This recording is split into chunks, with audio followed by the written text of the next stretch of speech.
Welcome to Beyond the Clinic, the podcast for health professionals ready to transform their expertise into innovative income streams that extend beyond the traditional clinic model. I'm Sarah Armand-Bushell. I'm a registered dietitian and certified business coach and proud owner of 2 successful online businesses. I understand the leap from the security of a regular salary can feel intimidating because I've been there too. But it doesn't have to be scary, and you do not have to do this alone.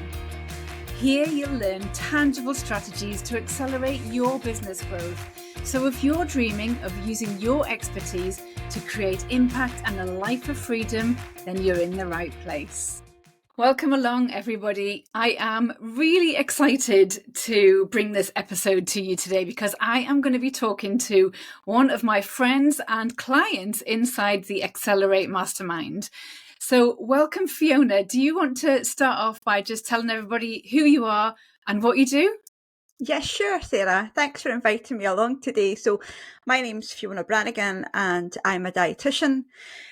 My company is called Inspirit Nutrition and Dietetic Consultancy, and I help over 50s manage their gut symptoms and chronic health conditions so they can get on with living a full and vibrant life without second guessing every bite that they take. Brilliant. I love it. Absolutely. And although you say over 50s, it's the slightly older over 50s, isn't it? Yes, it is. So it's really from 65, but nowadays, obviously, people that are 65 are quite often still working. So over 50s is a bit of a catch-all they're happy to be called over 50 rather than older adults or over 65s. Yeah, absolutely. Definitely. So we've been working together probably about 7 months or so now, haven't we? Yes, yeah. So can you take me back to what life was like for you before we started working together? I would love to know what inspired you to start your own business and how did you feel in those beginning stages? Okay, so I set up my business in April 2023. Gosh, yeah, 2023. And I came to setting up my own business in a slightly different way to a lot of people. I had actually left my career in the NHS in December 2022. I was a band 7 and I'd left it to be a full-time wife and mum. I'd come out of a career break after caring for my daughter that was unwell with quite a serious condition, but she got better. My mum was suffering from osteoarthritis and was needing a new hip, and I knew that things were going to get a bit tricky, and I'm an only child, so everything was going to fall on me. So, and also you don't go through something like caring for a sick child without your whole kind of life, your thoughts about things. It just changes. It changes everything. So I'd left my job, but unfortunately my marriage ended in January 2023 unexpectedly. So I just didn't want to return to the NHS. That would have been the easiest option for me in terms of, well, I don't know if it would be the easiest, but it was certainly the most, dare I say, sensible to return. But I just didn't want to because I'd left to be around for my daughter, to be around for my mum. So I decided when I was able to make a decision, because it took me a wee while to think about what was going to happen next, I thought, I'll set up my own business because how difficult can that be? Because when I did my finances and worked out how much it would cost me, I had about an hour's commute and what that would be. And I thought, can't be that hard, surely. Must be people desperate to see a dietitian locally. I know there wasn't many people within my area. And I was really excited. I didn't think there was going to be any problems at all. It was going to be easy peasy and they would be battering down my door to see me. So your inspiration, your motivation was really all about family, wasn't it? And being, Absolutely. being there for them when they needed you, which I think is it's the same for a lot of us, isn't it? I know it was absolutely the same for me. I needed to be there for my kids because I just found that as they got older, they actually needed me more. Yes. Yeah. My daughter's very musical, so there's a lot of taxi services backwards and forwards to do different things. And quite simply, I wouldn't be able to do that if she wouldn't be able to have those opportunities if I was still working in the NHS. Yeah. So it was absolutely the right decision. Yeah, absolutely. So you said that when you got started, you were fairly confident that things were going to work out well, that people would need to see a dietitian, that you would be in demand. Was there any fears or any doubts, or were you, set that this was definitely the right thing to do? No, so I've thought about this, and I can categorically hand on heart say, nope, there was nothing. I was just really proud of myself that I had made that decision, that I had kind of almost fixed my own way out of a situation that I couldn't see a way out of. Yeah, there was absolutely none whatsoever. It was going to be amazing. It was going to be brilliant. I was going to be fully booked within the first 6 weeks. Yep. Awesome. I love it. There's nothing about, having that like positive mindset. I know. I know. Yeah, to me, life should be a bit like a Trolls film, all glittering unicorns and pop songs. Absolutely. Yeah, yeah, yeah. So what happened then? What happened when you got started? Tell us what came next. Yeah, so I got started and I registered with the BDA Freelance Directory. I paid for some local advertising. I went on to Nutritionist Resource, and I got the kind of odd trickle of people coming through. Nothing major, but I was so excited about everything. And I just thought it would pick up momentum and it would get better. And it didn't. And I'd had a sort of part-time job working for someone that I knew in a shop. And that came to an end in October of 2023. And that was kind of October was when I really began to sort of take my business seriously and think, well, this is actually something I now really need to work on. And I worked with a different business coach for a wee while who got me sorted in terms of automations and things like that, but it just wasn't quite enough. Yeah, so that's where I was to begin with. And then I also decided that SEO was where I had to go. And I kind of scrabbled around the internet. I compared myself to a lot of other dietitians that were out there. Mm-hmm. Used to scrabble around Instagram and Facebook and social, just general LinkedIn, and took advice. I did a lot of networking within business and took a lot of advice from people that I met that way. And nothing was really working for me. And I was quite overwhelmed. I was quite stuck. And I kept myself really busy looking back, not an awful lot. Yeah. Yeah. It's interesting actually, because I think once you start getting into business, that's exactly what you do. You take advice from all over the place, you go down rabbit holes, you learn new things, you do courses, and before you know it, you've got a million jobs to do, and actually none of them are really moving the needle for you. They're not really bringing in the clients, getting you the visibility, doing all the things that you want. So do you think you had any beliefs that actually turned out to be completely wrong when you were sort of going through this process? Oh, that's an interesting question. I don't think there was anything that was totally wrong. There were just some things that weren't necessarily applicable to what I was doing. Yeah. I did actually also get some really good advice as well, in terms of automation, in terms of it's kind of like a numbers game. Okay. Yeah. Yeah. Okay. So I would love to dive into the whole mindset side of things, and I would love to understand, what mindset blocks or what things have got in your way whilst you've been developing your business. And is there anything that you think that, where you might have gotten your own way, where you might have been holding yourself back? And I would love to know, if anything like that has come up for you. Yeah. So certainly the things that I've identified was visibility, about putting myself out there. And I can very clearly identify that happened when I was at university. I had some really horrible feedback from a lecturer when I gave a presentation who told me I had to go for elocution lessons. Oh my word. Quite. And I had to go for elocution lessons and to consider lowering the tone of my voice because it was too high pitched. Okay. Yeah.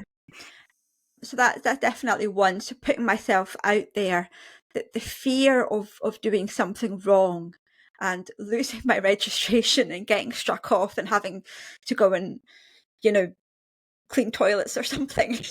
Yeah. Which sounds, when I say it out loud, sounds really ridiculous, but actually it was a genuine fear. Yeah. And also scarcity around money, about investing in money, Yeah. about investing in the tech, because I genuinely thought I paid for my freelance membership, I paid for my nutritionist resource, I paid for my Zoom, I got all the freebies I could. I'm still a bit of a freebie hunter generally in life, but yeah, just the thought of spending money was, I just couldn't. Yeah, I just couldn't do it. I couldn't bring myself to do it. Yeah, yeah. So I think that's really interesting, because from the conversations that I've had with lots of healthcare professionals over the years, it's the same three mindset things that come up time and time and time again. So there's definitely that visibility fear, the fear of putting yourself out there. And I think it's great that you can link that back to something that happened. Definitely there's the money mindset thing. And I think most of us have come from the NHS, where we've spent years, possibly even decades, being told that we have to do more for less, and budget cuts. And, I recorded a podcast episode recently where I was reflecting back on my time as a manager in the NHS, and I wasn't even allowed to buy pens and notebooks for my department at the time. It was like they had to go buy their own, which I didn't want them to do, so I bought them for them. But there is that scarcity, isn't there? There's that scarcity that's just with us the whole time. And then, the biggest fear, I think, is that fear of being struck off. And honestly, I don't think I've ever spoken to another dietitian, bearing in mind, we're both dietitians, who has not felt that fear at some point. And I remember, for me, when I was first starting my business, I was really frightened that I was actually going to say something and I was going to get it wrong, because I probably hadn't read the latest paper on, a topic that I'd dealt with, all the time, but maybe something came out yesterday and I'd missed it. And my biggest fear was that another dietitian was going to turn up, tell me I was wrong publicly, and then as a result of that, I was going to get struck off. And it took quite a lot of mindset work to be able to get over that. And one of the things that I realized was I'd been working for 22 years at that point. So you just think, you know what, you've got a fair amount of experience here. And yes, absolutely, there will be people who know more than me. There's always going to be people who know more than me about certain things. But actually, you're in pretty safe hands with your own knowledge, and you've just got to have that self-belief.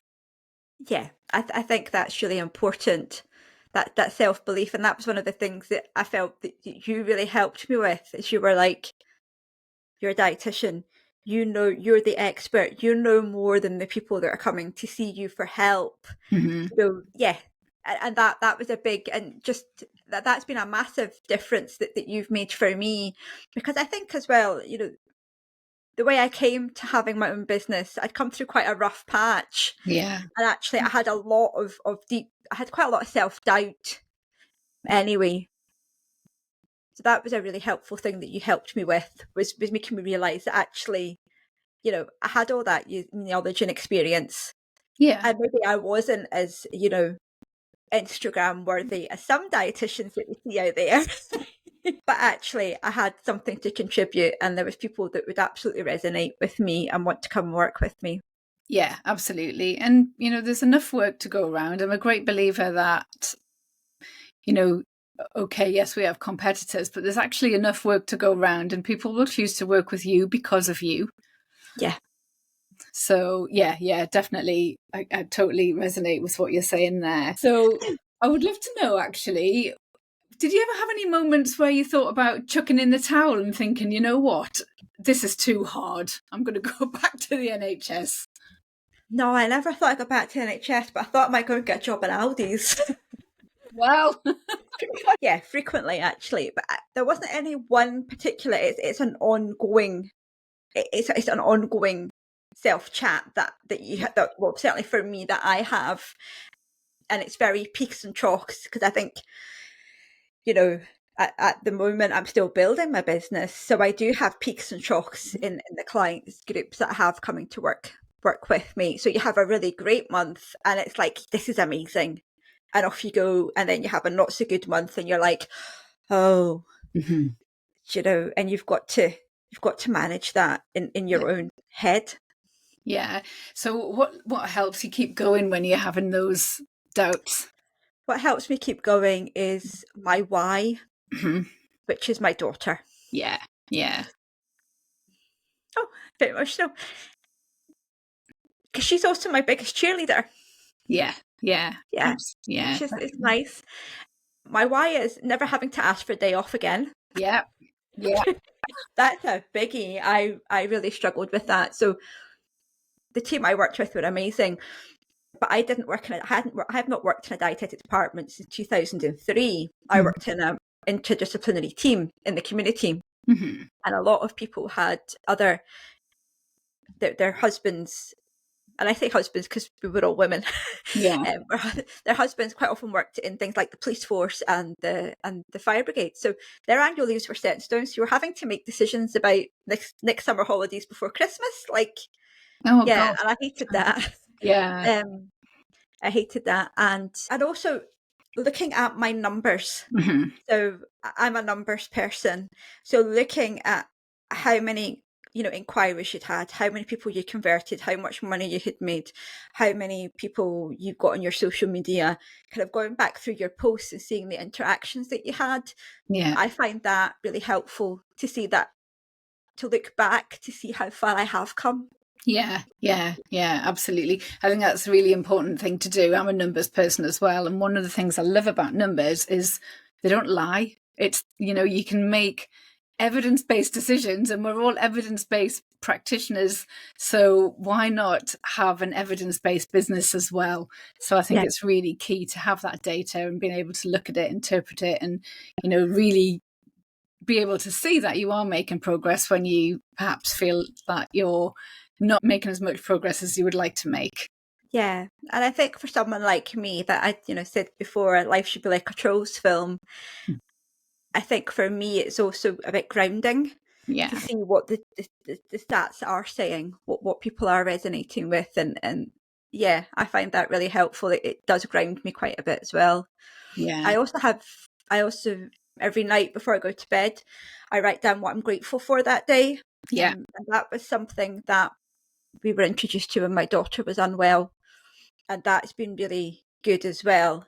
Because there's always something every day. It might be a new follower, it might be someone had commented on a post, it might be that someone replied to your email address, it might be that you booked a new client, it might be that you booked a discovery call. But there's usually multiple things in a day, and at the end of the week, to go through that gratitude journal, at the end of the month, and things are tough, you can look and see how far you've come and how much is positive there. Yeah, definitely. I love what you were saying there about gratitude. So, I do the same actually. I do gratitude practice the last thing I do before I go to sleep at night. Like literally as I'm lying in my bed with my eyes closed, my head on the pillow, it's the last thing that I do. And interestingly, it's the first thing I do when I wake up in the morning. And there is a little bit of research that shows that what you think about as you go into sleep is also what you think about when you wake up. And I think that really sets your mindset up for positivity for the day ahead. Oh, that's interesting. I tend to do mine when I've kind of sat down for the night. The dog's had its last walk, the kitchen's tidy. I sit down, I do my gratitude journal then. Yeah. That's interesting. I might change and try and do it a little bit later. Have a go. See if it makes a difference. You never know. Yeah. So I think tied into what we're talking about here is a question that I ask everybody who I interview on the podcast, really. What keeps you motivated? What keeps you focused? Having a structure and a plan. Okay. Yeah. For me is really important because I've had that kind of no man's land of pecking around, of trying to find something to fill my days with. Sometimes that was going out for lunches and things as well, but to try and do that. So every week I plan. So I have a kind of theme for the kind of next 3 months. So every quarter I've got a theme. So for example, this time we're in January. to January, February, March, I've my themes visibility to get my visibility out. And that's something that we've discussed. It's kind of the next step in my journey to get my visibility out there. And then it's, what am I going to do every month for that? So rather than every 6 weeks, I find every month just works better for me, every month. And then I break it down to every week and every day. And then every Sunday, I plan my week, look at what's in my diary, what clients I'm seeing, what other things I've got going on. And then I plan out every single day what I'm going to do, my top 3 things. Yeah. And I write it down and I tick it off. Yeah. And that keeps me motivated, because I'm not sitting at my desk every day thinking, what am I going to do? Yeah. Yeah. Yeah. I've already got a plan. I don't need to think about it. I've already done the thinking. Yeah, I'm going to send you a gold star, because that is absolutely, definitely the right thing to be doing. It's how you make progress. It really is, because you have these big overarching goals that you're just breaking down and turning into actionable steps. And I love the fact that you say you just tick them off. So they're tick offable tasks, so things that you have control over. So often I'll see people say, like, I want to get another 1,000 followers on Instagram, but actually we're not in charge of the algorithm for Instagram. So it's actually a task that might not be something that you have much control over achieving. So if you've got these things that you're working on that are actually within your gift, you can go and do something and come back and tick that off the list to move you forward. That will absolutely, that's definitely the way for your business to move forward. So I absolutely love that. That's brilliant. Gold star for you. Oh, awesome. Okay, so I've got a question for you now. What do you wish you knew, or what do you wish someone had told you before you started your business? I wish someone had told me to keep hold of all the email addresses. start building my email list as soon as I could. Because I was really late to build my email list. I never really started building it till I started working with you. And what I now know, having only recently started sending out regular emails, is the people that open, the people that reply, the people that respond are my previous clients. Mm-hmm. And actually you need to be front and foremost in people's minds. So your hope is that in some room somewhere your name's being spoken about when you're not there, that, to keep that. And I really wish, because I think of how much bigger my email list would be if I'd kept all those email addresses. Yeah, you're absolutely right. And your previous clients are always your hottest leads, and they will come back to you in the future, when they need help. But yeah, you're right. I think if there's one sort of fundamental part of business, if there's a piece of advice I would have to give anyone, it's growing your email list. It really is. People say the money is in the list, and it is so true. And I think I've found that with my other business, the Children's Nutritionist. Now that I'm dedicating so much time into my business coaching business, I spend one day a month in the Children's Nutritionist. And the sole purpose of what I do in that day in the month is grow my email list, because the rest is all set up on automation. I've got it so that the rest of it, just takes care of itself. And what's funny actually is, when I first decided I was going to take my private practice seriously, and it's a private practice that I'd had, for 20 odd years at that point, it was just something I did on the side. But when I decided I was going to take it seriously back in 2018, the first thing I learned was about email marketing. And I think that was I don't know whether it was luck or serendipity or what, but that was just like the thing that got me started. And from there, then I went into SEO, because I wanted to learn how to get people onto the email list and look, different ways of getting traffic to actually sign up for my freebies and join my email list. And there's some people on my list who are still there, who still open my emails, 7 years on. So it is really, really, really powerful. Yeah, it is, because I think when you begin to go into social media, I think there's an expectation that that's where all the magic happens. Mm-hmm. And certainly I feel, for me, potentially my client group aren't necessarily on social media, or they're not as engaged, the younger population, but also they're not yours. The algorithms change, the reach changes. everything's in a constant flux. Yeah. And it is a challenge to kind of keep up to date with all of that as well. Which is Yeah. why having a business coach is amazing, because they tell you what to do. Tell you when things change. Yeah.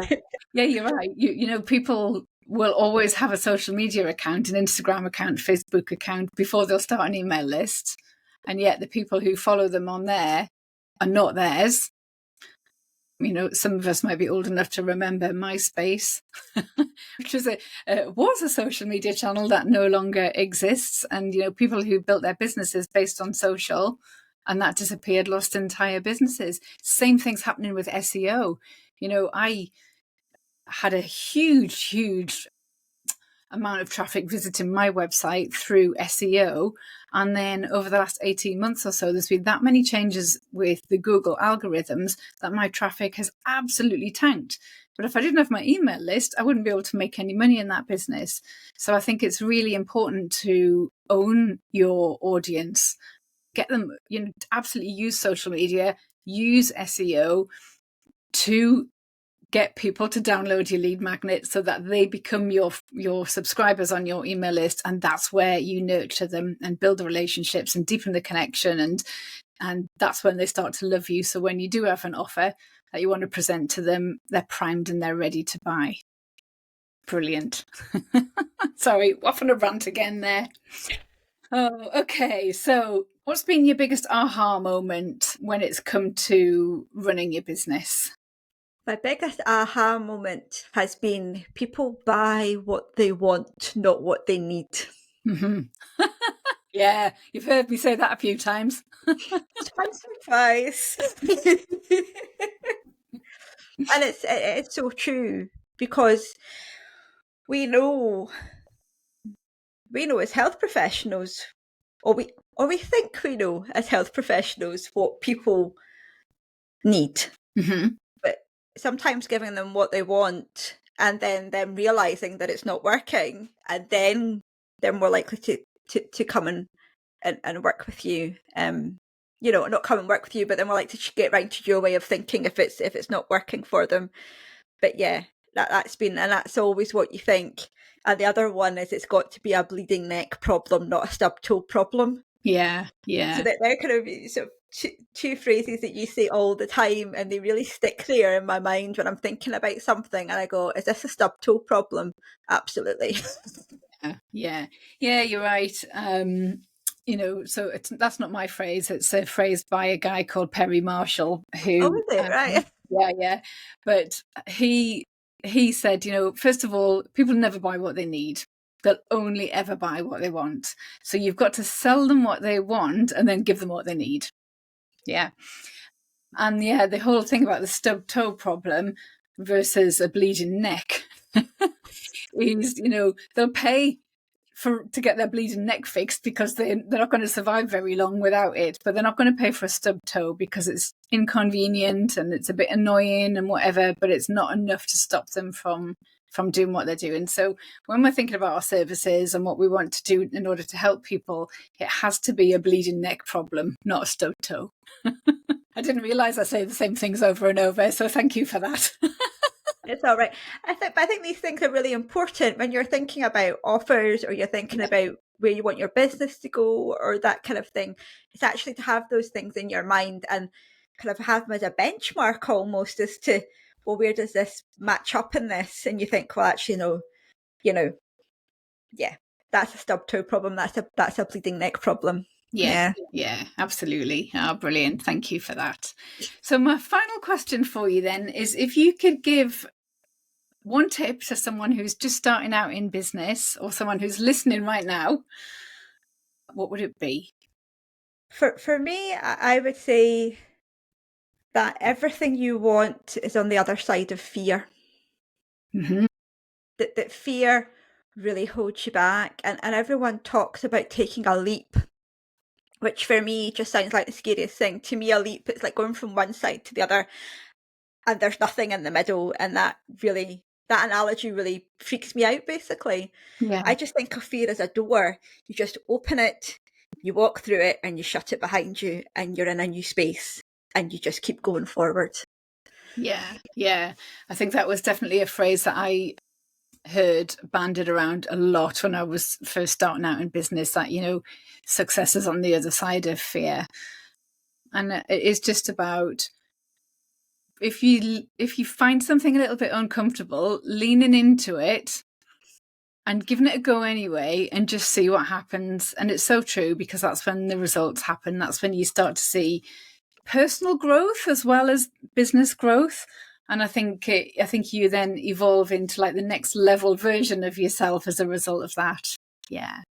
Yeah, absolutely. There was a quote, and I meant to write it down, and I didn't, because I probably looked at it when I should have been on my phone, when I should have been sleeping, to be honest with you. And it was something about, if it makes you feel uncomfortable, you probably should be doing it. Yeah, definitely. Amazing, Fiona. Thank you so much for your time today. I've really enjoyed having this conversation.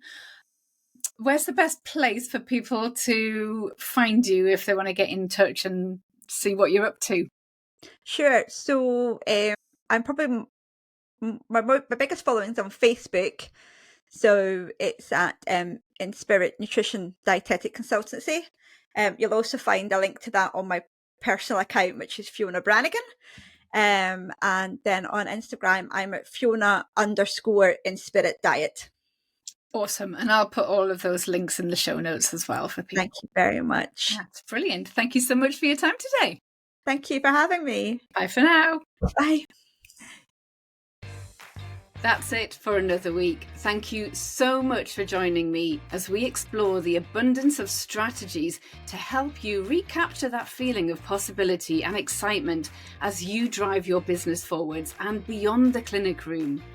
If you found today's episode inspirational, then don't forget to like and subscribe to the show to stay in the loop for more valuable advice that I'm going to be sharing each week. If you want to be the first to hear about new episode releases, news and ways that I can support your business growth, then please don't forget to check out the links in the show notes, and you can also connect with me from there. Don't keep me a secret. I would be delighted if you left a review and shared this podcast with your colleagues. Until next time, bye for now.